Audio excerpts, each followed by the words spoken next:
Hi, welcome to Katie Stories. I'm Katie Sirianni Bowl, and this is Katie Stories number 20. Wow, I can't believe we're on number 20 now. And I've missed you. Have you missed me? It's been a few weeks, 2 weeks. I did my Katie story early last time, and then it snowed. I had 3 days off in a week because of school closures. It was crazy. And I had all that downtime in which I could have done another Katie story, but I was like, well, I just did one. And then life sped up. It got really busy. And I worked 50 hours this week. So I knew you'd understand. I knew we'd get back here. And it just makes it all more exciting just to get back at it and tell you more stories. But I did promise that I'm really going to start delving into the years of the healing and how that all evolved for me, because it was quite a process. And I did. I just followed whatever the universe gave me. I followed my heart. I followed my nose. First of all, I just want to say, in a more serious tone, last time I came on, I talked about Neil Peart passing away, the drummer from Rush, and that was just kind of heartbreaking to hear because it was a big part of my youth and my brother's youth and all his friends, and we felt the ripple, just looking around on Facebook and Instagram, you can see who the fans were. And so today I'm mentioning that because I was out for breakfast with my besties this morning, and we're sitting in this pub having our cheap, yummy breakfast, and the news came on about Kobe Bryant, the Lakers basketball player, and that was sad enough to hear, but I read an update that his 13-year-old daughter was with him, so just want to send out some love and healing energy to their loved ones and family. It's just heartbreaking. Doesn't matter who you are, right? We all can go through things. And it's funny because I was just got a post sent to me on a kind of a writing blog that I belong to, talking about the universe testing us, or, what people think of as a punishment. And hell yeah, having things like that can feel like a punishment or a big test. I prefer to look at it sort of more gently, right? That it's not that the universe is testing you. I'm just realizing I never put my light on. Oops, I'm going to get my little light, see if we can brighten my face up while we're talking.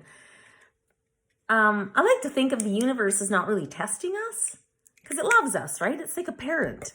The universe, there we go, my little brighter. Oh, so this thing is falling apart. I got a new one. I just haven't opened it yet. Okay, hang on there. Pooper snooper. There we go. There, my little brighter. Maybe on the face and not up here. No, I'm kidding. Okay, back to the universe. I think of it like a parent that loves you. If a parent gives their child everything they want all of the time, then that child's going to become spoiled, right? So I like to think of the universe and God as a parent and source that loves us and wants the best for us, but provides opportunities and situations that help us learn and grow.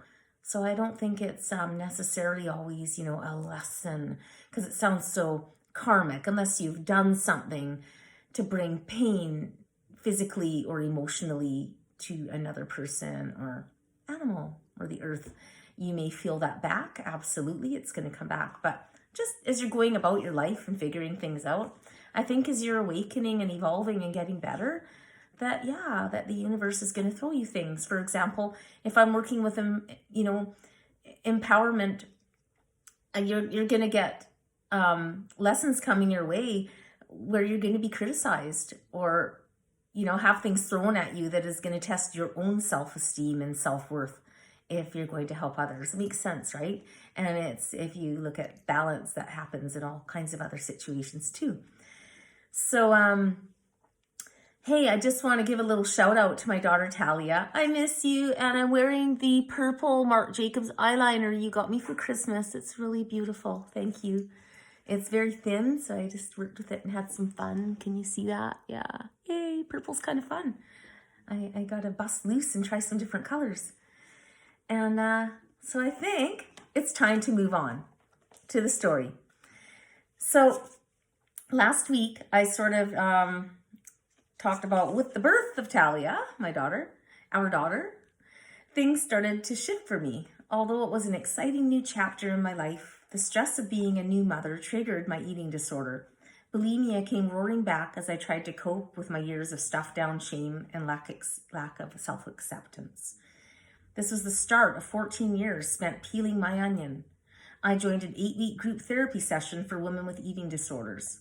From there, I started to read anything positive that would help to shift my consciousness and free me from the shame that bound me. The shame had a lot to do with how I felt about my body. I'd carried that extra weight to protect myself, but I didn't know that at the time. I wanted to be thin, but could never quite get there because I was afraid if I were too good looking, I'd get myself into trouble. I was funny, chatty Katie, and this kept boys from liking me too much and from getting too intimate. I knew my parents had had enough shit going on, and I didn't want to add to it. I tried to make them proud. So I'm going to stop right there and tell you a bit about that. How it kind of all started was when Tally was only 7 weeks old. I went to the gym, and there was a contest going on, which I joined, and I was working hard, and I came in third. You know, no biggie. I think I won like a $50 gift certificate.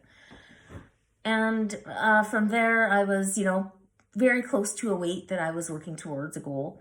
And I was joining Weight Watchers. And so I started to work there. And as I worked there, I think maybe I lost sight of my own goal. But I found that funny, my weight started to sort of creep up. And I realized that I was unhappier at 40 pounds lower than I was when I first had my baby, that I was quite happy. I didn't care. I was proud of this body that carried this amazing human being into the world. And suddenly, as I was working towards taking that baby weight off, I started to deal with other things. I'm thinking that it was definitely a trigger, like motherhood triggered something. A lot of those years, I didn't realize until I joined this 8-week group therapy that I was living sort of from the neck above. And I was always happy because I was putting on that happy face, but I really wasn't in touch with something deeper inside. And I think becoming a mother really started to tap into that for me. And it was scary because I started to lose sight of who I was when I stepped into the mother role. I wasn't sure what that looked like, and it didn't feel like me anymore. So my best friend had seen me struggling. And by this time, Tally was about 2 years old. And I was just struggling with body shame and, worrying about the weight all the time and the sizes. And she said, Katie, there's this course this woman's teaching. It's called Food, the Pain and the Pleasure. She did a workshop up at the college, and it's turning into like an 8-week therapy session. It's $200. But you should do it. I think it'd be really good for you. And, at the time, $200, Jeff and I, had a mortgage and new parents. And I just thought to myself, I got to do this. I think I need to do this. Who cares about the money? I'm going to go for it. Nowadays, like $200, that's nothing for a course like that. And it was taught by this amazing woman, Janice Furvick Dunn. I know she stopped doing it and went on to do interventions with people for drugs, but this was like an intervention for people addicted to food and the pain and the pleasure, because unlike drugs or alcohol, if you have an issue with it, you can't just avoid it and abstain. You need to eat, right? And eating is part of celebration, and it can be a cultural thing. And food's just darn good, right? So as I joined that group, it was incredible because I didn't know the other women. So it just felt safe just to start letting it all out. And in one of the, early on in the sessions, I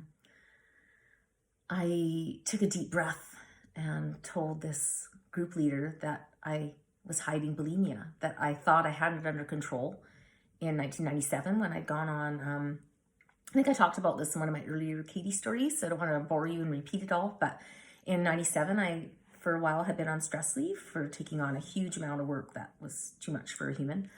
And when I had gone on antidepressants, I had lost that urge to overeat, stuffing down those feelings. It was holding my serotonin levels, so I stayed with that medication at that time. And so when I started to tell her that with the birth of my child and losing the weight, as the weight was creeping on, I had started to throw up again, and I was too ashamed to tell anybody. And so she said, how much do you throw up? And I said, oh, maybe once a week. And so the following week, she asked me if anything had ever happened to me, sexually. And I said, yeah, something has. And I disclosed it to her. And she said, you know how I knew? And I said, no. And she said, because you minimized the bulimia. You said that you only did that once a week. And I just had this feeling that you were minimizing something that had happened to you. And that's the story about Charlie, that childhood, the friend of my brother's. He's my friend too, sort of, like I said, there was a million people coming through our doors. And so the more I had minimized it and shut myself off to how much it had bothered me, because there have been other things too that I had to fend off in my young years. And so, gosh, we're at 10 minutes already. How does this happen? So the group therapy was incredible. And she had talked to me about The Shame That Binds. And I read that book. And another book I read that I really loved before I say goodbye and chat with you more next week was Eating by the Light of the Moon. What a beautiful book about women's bodies and eating disorders. And it tells you stories in the way of myths and fables. And it was fascinating. I haven't read it in years. It was by Anita Johnson. So if you're struggling, I think that's a really beautiful book to start with. Just to get into your body, because it's about a connection. And what I'm doing right now, the breathing, deep breathing, feeling in your body, feeling the blood tingling. So, sorry, no big stories for you today. This is a little more serious.